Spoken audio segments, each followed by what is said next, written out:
Bonjour, bienvenue au Talk Orange Le Figaro. Aujourd'hui, nous recevons Christine Boutin, candidate à l'élection présidentielle. Christine Boutin, bonjour. Bonjour. Merci d'être avec nous. Édouard Courtial, le secrétaire d'État aux Français de l'étranger, était à votre place hier. Il vous a posé une question. Je vous propose qu'on l'écoute. Bien, Christine, toi qui en 2006 as déclaré ne pas vouloir être candidate à l'investiture pour les présidentielles parce que tu ne supportais pas l'idée d'un 21 avril à l'envers, toi qui as participé au gouvernement de François Fillon, toi qui es encore aujourd'hui chargé d'une mission par le gouvernement, est-ce que tu ne penses pas qu'il serait utile que tous les partis de la majorité présidentielle montrent l'unité dès le premier tour? Alors, réponse à Édouard Courtial sur l'utilité de votre candidature. Je pense que ma candidature est tout à fait nécessaire pour que la droite puisse gagner. Expliquez-vous, parce qu'il y a toujours ce risque de 21 avril à l'envers.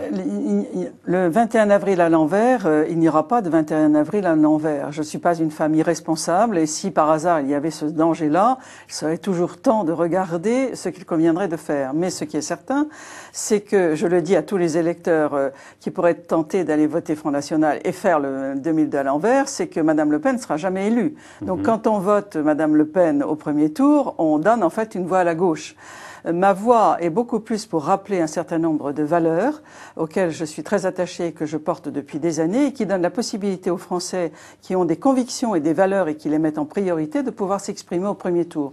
Au deuxième tour, il y aura naturellement négociation avec le candidat de la droite classique en ce qui me concerne et je mettrai au cœur de cette négociation ces valeurs sur lesquelles les Français pourront s'exprimer. Ce que vous dites, c'est que par rapport à Eva Joly qui disait ne pas savoir si elle voterait pour François Hollande dans un second tour, vous pouvez dire dès aujourd'hui, en fonction de négociations, que vous voterez, absolument. Vous appellerez à voter Nicolas Sarkozy. Pour le candidat de la droite classique, je ne sais pas si M. Si Nicolas Sarkozy est candidat, vous appellerez à voter pour lui. Absolument. Vous aurez vos 500 signatures ? Écoutez, je pense que je les aurai. Je dois dire que je suis quand même très surprise parce que quand on me posait cette question, on me demandait mais est-ce qu'il y a des pressions des partis politiques pour empêcher? Je disais non, c'est pas possible. Et j'ai été absolument stupéfaite, mais vraiment stupéfaite, que Jean-François Copé, samedi dernier, devant les cadres de l'UMP, dise pour les parrainages, vous parrainez le candidat UMP, point. Ce qui veut dire que l'ouverture démocratique n'existe pas à l'UMP. Monsieur Jean-François Copé donne des ordres qui interdisent à tous les élus de l'UMP et du Vert droite... Il est dans son rôle de chef de parti. Non, parce qu'un chef de parti républicain doit être favorable à la démocratie et son expression diverse. Et quand on prend une position comme celle-ci, je trouve que c'est de très mauvais augure pour l'avenir de la démocratie. Et je dénonce vraiment ce qu'a dit Jean-François Copé et j'en appelle à la responsabilité des élus locaux pour faire en sorte que la démocratie passer outre les consignes de l'UMP de vous accorder les signatures. C'est scandaleux qu'un parti ose faire une chose pareille. Jusqu'à présent, personne ne l'avait fait, en tous les cas de façon publique. Cette fois-ci, c'est public. C'est scandaleux. Vous êtes favorable à la proposition de Marine Le Pen de l'anonymat des signataires? Je pense que ça faciliterait effectivement les choses. Je trouve que ce n'est pas tout à fait digne d'un élu. Je pense que les élus doivent pouvoir assumer leur signature. Et quand il y en a 50 000 qui sont susceptibles de pouvoir signer, 500 multiplié par une dizaine de candidats, vous voyez que ça laisse beaucoup de marge. J'espère qu'on n'aura pas besoin d'aller vers l'anonymat. Claude Guéant, le ministre de l'Intérieur, était ce matin sur RTL. Je vous propose d'écouter un extrait. Voici déjà plusieurs mois, j'ai proposé que l'on réduise de 10% le nombre d'immigrés légaux en France sur la durée d'une année, donc on le passe de 200 000 à 180 000. Pourquoi? Tout simplement parce que je souhaite que la France reste un pays unitaire. C'est une vraie vision de la société française que je développe. Je dis qu'il faut une meilleure maîtrise des flux migratoires et que pour que l'intégration se fasse, ce qui est de l'intérêt des Français, ce qui est l'intérêt des personnes que nous accueillons, eh bien, il faut qu'il y ait moins d'immigrés accueillis chaque année. Vous êtes d'accord avec Claude Guéant sur cette proposition? Je comprends l'objectif qu'expose Claude Guéant, mais je pense qu'il est inefficace. Parce que ça, on l'a entendu depuis 20 ans, 30 ans, on va diminuer, on n'y arrive pas. Qu'est-ce qu'il faut faire pour être efficace? Je pense qu'il faut véritablement prendre une mesure forte. Et nous, et moi, personnellement, pendant cette campagne, je propose la suppression du droit du sol. Parce que il faut... Donc un retour au droit du sang. Absolument. C'est-à-dire que devenir français, ça demande une démarche volontaire d'apprentissage de la culture, de la langue, du respect de nos codes. C'est une démarche volontaire. On devient français, mais pas simplement parce qu'on est né sur le territoire. Donc moi, je propose la suppression du droit du sol.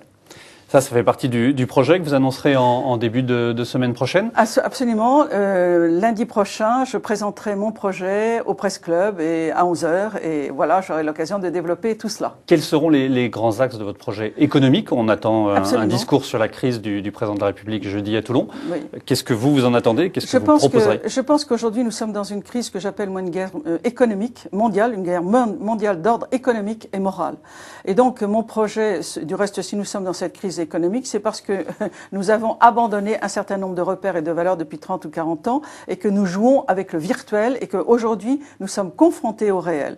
Et donc, dans mon projet, il y aura naturellement des projets qui respectent la dignité de l'homme et qui le remettent au cœur du débat politique. Aujourd'hui, il est une variable d'ajustement. On le voit très bien en ce qui concerne le chômage, l'emploi, etc. Donc, la dignité de la personne remise au cœur et tous les problèmes de société. Et puis, à côté, une nouvelle répartition de la richesse avec la création d'un revenu de base que je développerai lundi prochain. Et une augmentation des impôts, non, des taxes? Fiscalité remise à plat. Et tout ça est à budget constant, mais je vous expliquerai tout ça lundi prochain. On verra lundi prochain. Je reviens juste un moment sur Claude Guéant. Libération d'aujourd'hui, à sa une, le montre en photo avec ce titre « La voix de Le Pen ». Qu'est-ce que vous en pensez? Vous êtes d'accord avec leur analyse?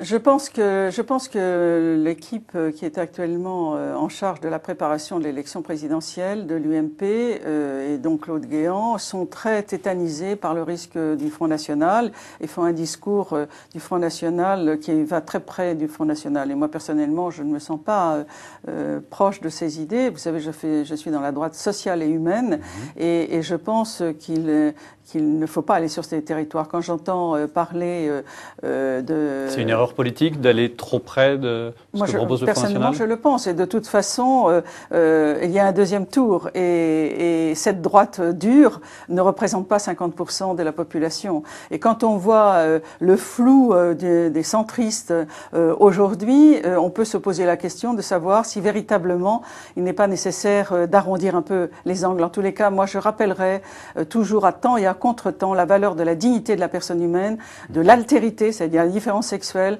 et la dimension sociale. Parce que vous savez, on ne peut pas construire une société sans tenir compte des plus fragiles. Vous parliez de candidature centriste. François Bayrou a annoncé la sienne la semaine dernière. Il recommencera encore, oui, la semaine prochaine. C'est quelqu'un avec qui vous pourriez travailler, quelqu'un dont vous sentez proche? Non, j'ai tellement essayé de travailler avec lui pendant des années. Je l'ai même aidé à devenir patron de l'UDF, qu'il a fait exploser du reste.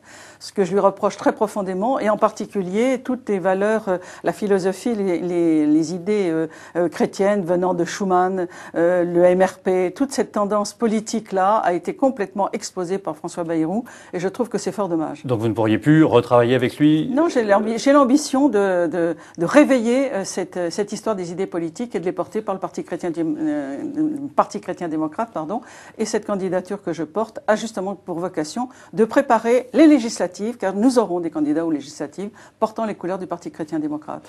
L'UMP envisage d'élaborer un code pénal spécifique aux mineurs et parmi les propositions, il propose d'instaurer des travaux de réparation avec l'accord des parents dès l'âge de 12 ans. Vous êtes d'accord avec une proposition de ce genre? On ferait beaucoup mieux de se poser la question de savoir pourquoi il y a tellement de délinquants si jeunes. Quelles sont les raisons pour lesquelles nous sommes dans une société qui fait que la violence est partout et de plus en plus jeune? Moi, bien sûr qu'il faut de la sanction par rapport, mais vous allez mettre aussi à 10 ans, à 8 ans, à 9 ans, à 11 ans. On a vu un petit gamin à 11 ans qui a violé une petite camarade. Enfin, je veux dire, aujourd'hui, il faut se poser la question de savoir quels sont les fondamentaux qui construisent notre société. Eh bien, moi, je crois naturellement à la famille.